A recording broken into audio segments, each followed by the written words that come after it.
This is a honey loft, and this is Craig Toth, a local beekeeper. Welcome to a brand new episode of Go Edmonton. I'm your host, Dana Giesbrecht, and today we are just outside Morinville at Craig's beekeeping farm. The city of Edmonton has just launched their urban beekeeping pilot project. So on today's show, we're going to find out what it takes to become a beekeeper and what's all the buzz about bees anyways. But up first, we head to Fort Saskatchewan with Shaw TV's Tim Dancy to find out how the expansion with the River Valley Trail system is going. Okay, Craig, walk us through how you harvest the honey.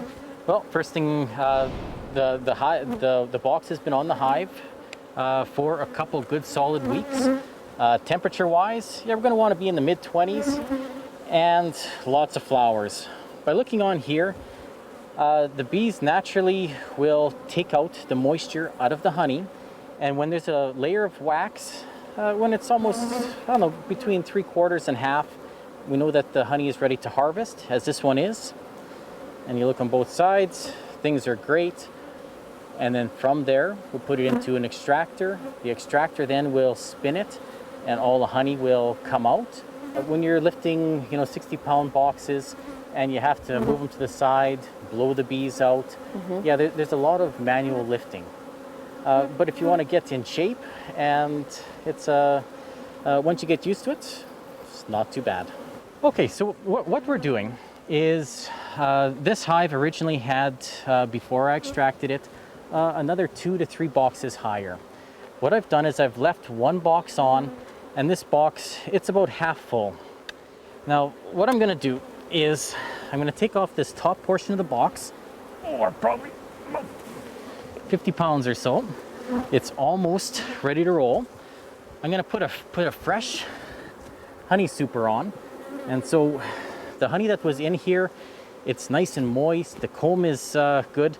The bees just are so happy to bring in more honey. If I put a fresh honey super on the bottom, and I'll put one of the original honey supers on top, the bees will be so glad to fill up the middle super. And then from there, I'll just end up stacking them up. And in a couple weeks from now, I'll be extracting again. Here Craig is getting the smoker going, and what this does is it makes the bees nice and mellow, very docile. Actually, what happens in theory is they think their hive is burning down, so they fill up on honey, and then they kind of got a sugar high going on, and that will allow us to take you up close and personal with them, so stay tuned. But with more than 150 kilometers of trails winding through 22 Capital Region parks, the River Valley offers something for everyone.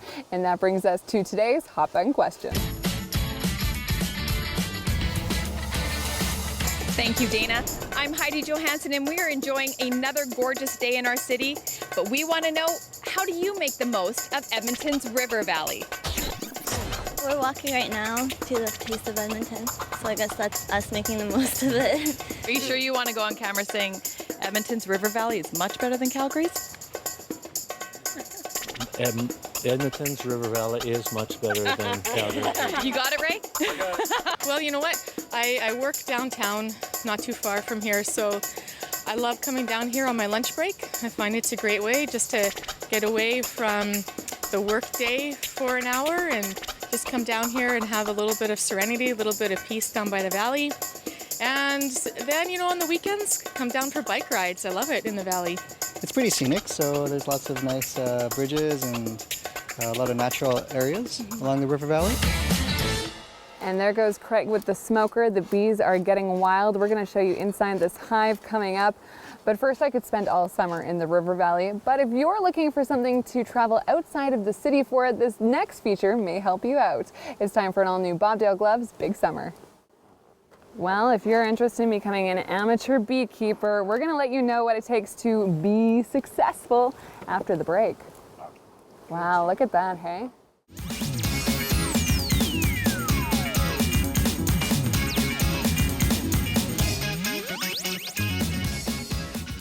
Welcome back to the show. Check out all these bees. If you're just tuning in now, we're just outside Morinville at a beekeeping farm to learn all the ins and outs of what it means to be a beekeeper. With this gentleman right here, this is Craig Toth, a local beekeeper. The city is launching their urban beekeeping pilot project, and we're going to find out how easy is it to run your own bee farm? Is it difficult? Can you handle a million bees swarming around your head like is happening to me right now?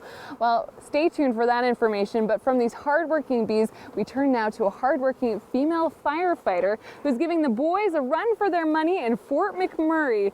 Here is Sean TV's Doug Roxburgh with more. Wow, look at all that honey.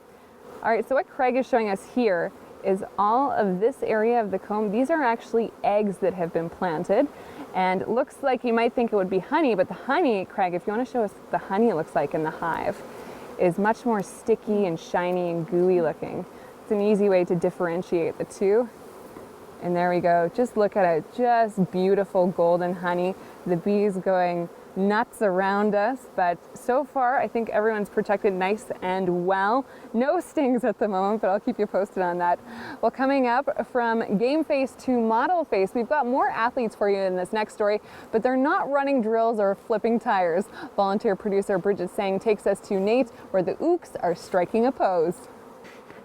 I'm just using this in case they come to my face. We are now going to chat with Craig, who's graciously been showing us how his beehives work. But first question, the most important one, how important are bees? Bees, they pollinate the flowers, the food. As a result, without the bees, our food production would be drastically decreased. And you've been involved in beekeeping for how long? A good 8+ years now. And why did you get started? You know, a family friend, this was years ago, showed me the bees, and I thought, this is kind of neat. But then I thought, you know, I'd really love to get back to nature. And opposed to working in the computers and everyday stress, I thought, why not try an easy hobby like bees? Is this easy? That's been the question, the burning question throughout the show. Is this easy? With all of this protection, all of the gear you need, and a lot of care. You have to make sure these bees are not developing too quickly. There's not too many in the hive. You need to separate them, collect and harvest the honey. Sounds like a pretty big job. You know, it's interesting. It is a lot of work, but when you see the rewards coming out from the bees, you know, you've got so many things against the bees. You've got diseases, you have pesticides, mites.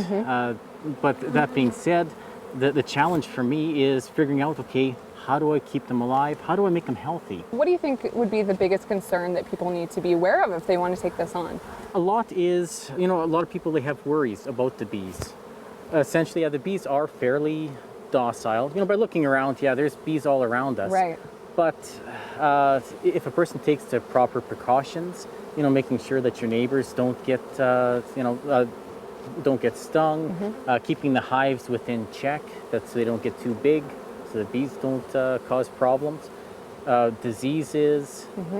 Other than that, so anyone could be essentially an amateur beekeeper if they put in the time and the energy and gain that knowledge. Absolutely. Wonderful, wonderful. And how many times do you get stung on average a year? On a good day, I'll get really minor stings, maybe about 4 or 5 per day. And then per year, about 4 or 5 really good solid hits. Okay, well, I'm crossing my fingers. No solid hits will happen to Paul on camera or myself today. Craig, thanks so much. And coming up in the show, Craig is going to show us how he harvests the honey and how he works with the bees. So stay tuned for that. We'll be right back here on Go.